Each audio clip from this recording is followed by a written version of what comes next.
सभी का स्वागत है। मैं हूं आपके साथ अंजलि आनंद। टोक्यो ओलंपिक में नीरज चोपड़ा ने गोल्ड जीतकर कमाल कर दिया, लेकिन ये मंजिल यूं ही नहीं आई। इसके लिए उन्होंने कड़ी मेहनत की है। तो आइए नीरज और उनके परिवार की जुबानी आपको सुनाते हैं कि कैसे नीरज चोपड़ा गोल्डन बॉय बने।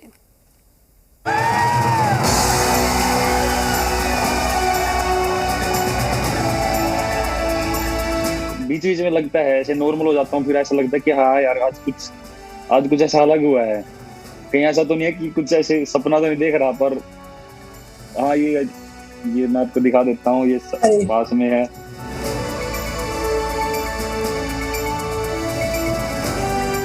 नीरज चोपड़ा को सोने का ये मेडल यूं ही नहीं मिला है। इसके पीछे लंबा संघर्ष और त्याग है। त्याग सिर्फ नीरज का ही नहीं, इस परिवार का भी है, जिसने हर पल बेटे का साथ दिया है। 12-13 साल के करीब उसको हो चुके हैं इस फील्ड में गए हुए, और कम से कम भी मेरे हिसाब से 7 से 8 घंटे वो तकरीबन प्रैक्टिस को टाइम देते हैं। घर वाले ये कुछ काम मतलब उसको अगर कहना भी है बोलते हैं तो प्रैक्टिस को पहले तवज्जो देता है, न कि काम। इस सुनहरे पल के इंतजार में परिवार की आंखें तरस रही थी। नीरज चोपड़ा ने भाले की नोक से भारत के ओलंपिक इतिहास को जो स्वर्णिम पल दिए हैं, उसकी गूंज युगों युगों तक जहन में गूंजती रहेगी। परिवार तो जश्न में डूबा ही है, पूरा मुल्क होली दिवाली मना रहा है। पूरा नीरज पानीपत में अपने माता पिता के साथ संयुक्त परिवार में रहते थे, मतलब चाचा चाची पूरा कुनबा सब एक साथ एक ही छत के नीचे रहने वाले 19 सदस्य परिवार में चचेरे 10 भाई बहनों में नीरज सबसे बड़े हैं। ऐसे में वह परिवार के लाडले हैं। पापा और तीनों अंकल चारों भाई उसने कहते बेटा तू अपनी मेहनत पे ध्यान कर, अपनी प्रैक्टिस पे ध्यान रखा कर, पीछे की तरह कोई चिंता नहीं, अपनी मेहनत फुल कर।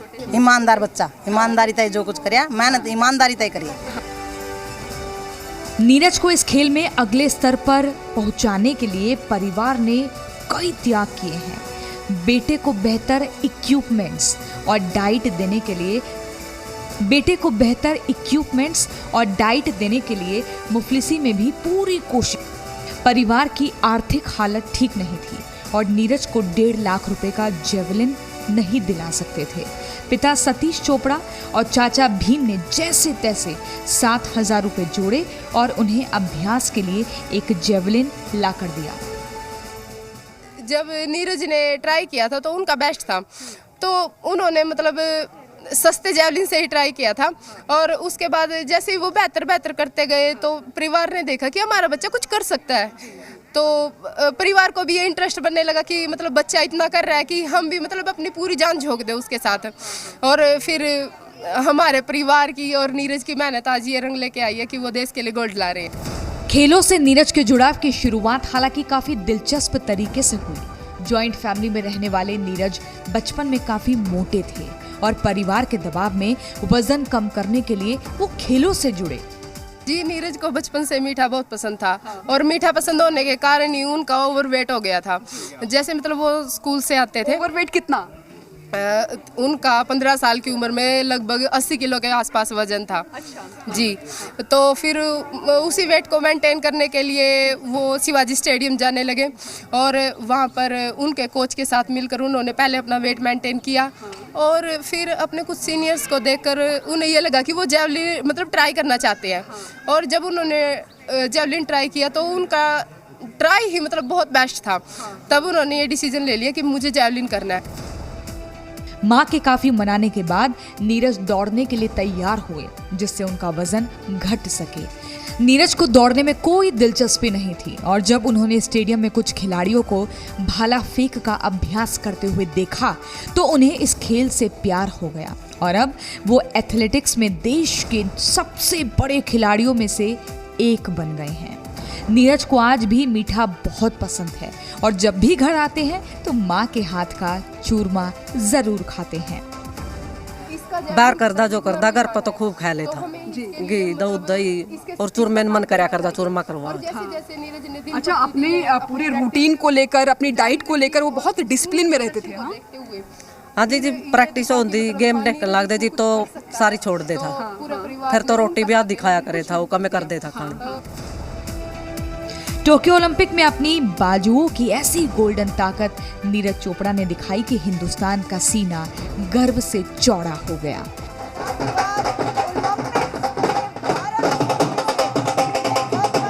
अब परिवार को बस उनके घर लौटने का इंतजार है।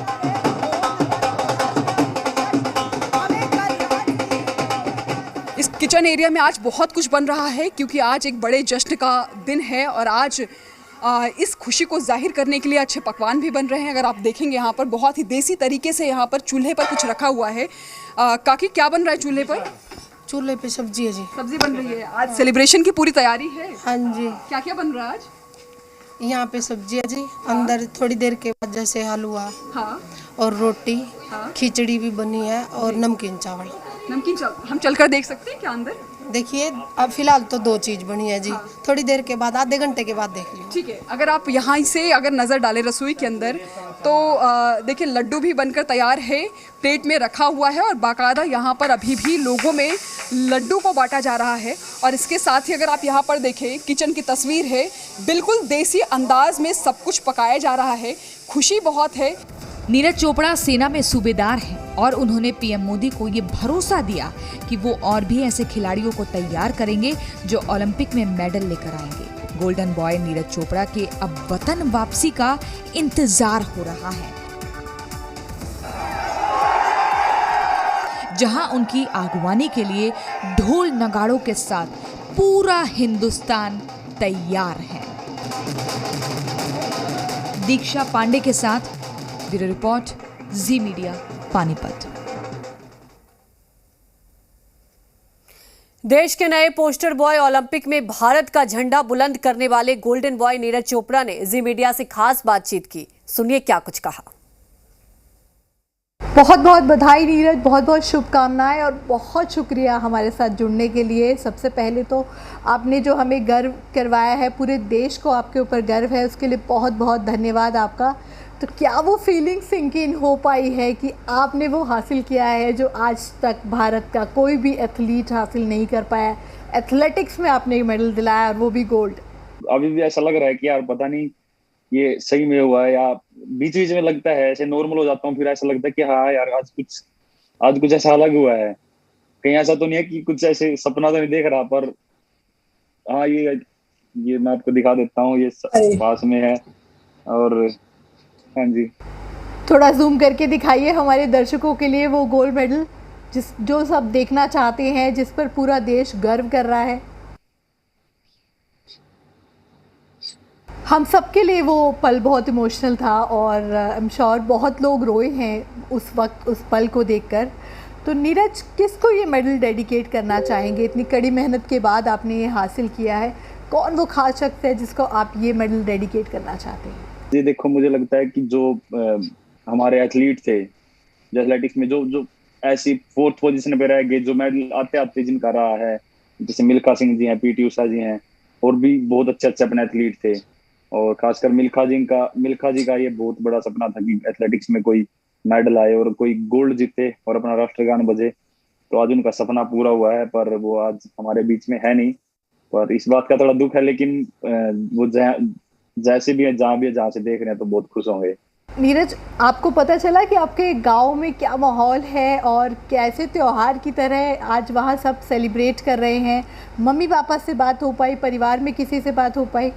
अभी तक तो मेरी बात नहीं हो पाई है घर पे, और बस अभी करूंगा मैं, क्योंकि अभी मैं आया हूँ वहाँ से स्टेडियम से, लोग टेस्ट वगैरह था और काफी उधर भी अपने लोग थे मीडिया वाले। तो अभी 4 बजे हैं आके, तो अभी तक तो बात नहीं हो पाई है घर पे। नीरज, जब आप इस इवेंट पे उतर रहे थे तो क्या था मन में, क्या चल रहा था? आपका पहला ओलंपिक आप ये खेल रहे थे और पहले ओलंपिक के फाइनल में पहुंचे थे, वो भी क्वालिफाइंग राउंड में नंबर 1 आकर। क्या चल रहा था उस वक्त दिमाग में? क्या प्रेशर फील हो रहा था या कुछ काम थे, कंपोज थे, भरोसा था कि जरूर जीतेंगे? हाँ, नहीं, दिमाग में ये तो था कि हाँ यार आज बहुत बड़ा दिन है, और उसके लिए प्रिपेयर भी था, क्योंकि मेहनत अच्छी हुई थी और क्वालिफाई राउंड में काफी अच्छी थ्रो गई थी। उसकी वजह से थोड़ा कॉन्फिडेंट था कि भाई फाइनल में भी रिजल्ट अच्छा आएगा। तो काफी अच्छा लग रहा था और फीलिंग अच्छी थी, बॉडी भी अच्छा फील कर रही थी, तो मुझे लग रहा था कि हाँ आज कुछ अच्छा होने वाला है। नीरज, उस थ्रो की बात करेंगे, वो 87.58 की थ्रो जिसने आपको ये गोल्ड मेडल दिलाया। उस वक्त गोल्ड मेडल के एक बड़े कंटेंडर माने जा रहे वेटर जो है वो फाउल कर रहे थे। उस थ्रो के वक्त जब आपने देखा कि इतना ये स्कोर आया, तब क्या चल रहा था दिमाग में? तब लग रहा था कि नहीं, मैंने वो थ्रो कर दिया है जो अब मेरा गोल्ड मेडल पक्का कर देगा? देखो, मैं सच बताऊं तो मुझे ऐसे थोड़ा अजीब फीलिंग भी आई थी, क्योंकि एक इतना अच्छा एथलीट है, इतना बड़ा थ्रोअर है और वो बेस्ट 8 से बाहर निकल गया, तो मुझे बहुत अजीब भी लगा। लेकिन वही है कि फिर मैंने अपने खुद की थ्रो पे भी ध्यान दिया कि यार अभी क्या कर सकते हैं, स्पोर्ट्स है, ये अप डाउन चलता रहता है। तो उनके लिए थोड़ा बुरा तो लगा, लेकिन फिर अपने थ्रो का भी मैंने कोशिश किया कि और अच्छा करूं। नीरज, आप देश के सबसे बड़े हीरो हैं और पूरा देश आपको सुनना चाहता है, आपके बारे में जानना चाहता है कि नीरज को क्या पसंद है, क्या नापसंद है, कौन सी वो चीज़ है जो आपको बहुत पसंद है और जो अब आप करना चाहते हैं? कोई ऐसी जगह है जहाँ पे कोई ऐसी कंट्री में गए हैं जहाँ पे फेमस जगह है, तो वहाँ पे घूमना, तो ऐसी चीजें हैं जो करना पसंद है। नीरज, एक एथलीट का सबसे बड़ा एम होता है कि वो गोल्ड मेडल जीते और उसके बाद बहुत से सैक्रिफाइसेस भी उसके लिए हर खिलाड़ी को करने पड़ते हैं इतनी बड़ी स्टेज पर जाकर परफॉर्म करने के लिए।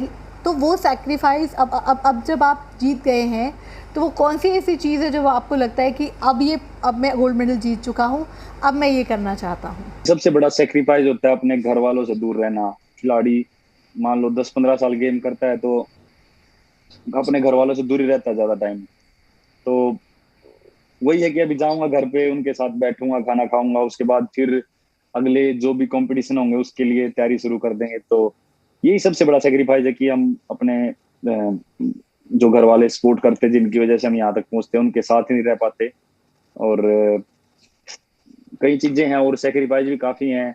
हम जैसे लोग शादी वगैरह में एंजॉय करते हैं और लोग काफी ऐसे उनमें एंजॉय करते हैं कि हाँ पार्टी कर ली, कभी इधर उधर घूमने चले गए। लेकिन एथलीट को थोड़ा सा ये चीजें एक टाइम के बाद थोड़ा सा छोड़नी पड़ती हैं, क्योंकि हमको ट्रेनिंग, जितनी जरूरी ट्रेनिंग है उतना ही जरूरी डाइट है और उतना ही जरूरी हमको रेस्ट है। तो ये सारी चीजों का कॉम्बिनेशन ही एक अच्छा एथलीट बनाता है। तो फिर ये चीजें करते हैं तो फिर काफी कुछ सेक्रीफाइस करना पड़ता है। नीरज, क्या है आपका वो राज, वो सफलता का मंत्र क्या है आपका जो आपको इस गोल्ड मेडल तक ले आया? बस मुझे लगता है कि कहीं ना कहीं जो हमारा दिमाग है वो बस वो कई बार सेट हो जाता है कि यार हाँ हम तो ये नहीं जीत पाएंगे और ये काफी टफ कंपटीशन है, या हमारे कॉम्पिटिटर बहुत ज्यादा हमसे बहुत ज्यादा एक्स्ट्रा उनके अंदर परफॉर्मेंस दे रहे हैं, या फिर उनके अंदर हमसे ज्यादा टैलेंट है। तो ऐसा कभी भी मेरे हिसाब से नहीं सोचना चाहिए, क्योंकि आज अगर मैं आपको बताऊं तो मुझसे भी अच्छे अच्छे थ्रोअर वहां पे थे, वर्ल्ड चैंपियन थे, वर्ल्ड चैंपियनशिप मेडलिस्ट थे, ओलंपिक मेडलिस्ट थे। लेकिन वही है, दिन दिन की बात होती है। आज मेरा दिन था, तो आज मुझे गोल्ड मिला है। तो बस हमको अपना 100% देना चाहिए। बाकी ऐसे कभी नहीं सोचना चाहिए कि हाँ ये, पहले ही घबराना ही चाहिए किसी को देख के। नीरज, आपका बहुत फेमस है वो बाल, वो लंबे बाल, आपका वो हेयर स्टाइल, लेकिन जब आप टोक्यो में आए तो बिल्कुल एक नया हेयर स्टाइल लेकर आए। इस नए हेयर स्टाइल के पीछे की क्या कहानी? बीच में मैं 3-4 कंपटीशन खेल रहा था, तो उसमें काफी तंग कर रहे थे वो, क्योंकि पसीना आता था गर्मी में और आंखों पे भी गिरते थे और काफी तंग करते, फिर उनकी केयर भी करनी पड़ती थी। तो वो कहीं ना कहीं मुझे लग रहा था कि यार ये कुछ थोड़ी प्रॉब्लम कर रहे हैं थ्रो करते टाइम। तो मुझे लगा कि अगर ये स्पोर्ट्स कैरियर में दिक्कत कर रहे हैं तो मैंने उनको कटवा दिया फिर, क्योंकि सबसे पहले स्पोर्ट्स है और उसके बाद फिर लुक वगैरह और ये सारी चीजें बाद में मैटर करती हैं।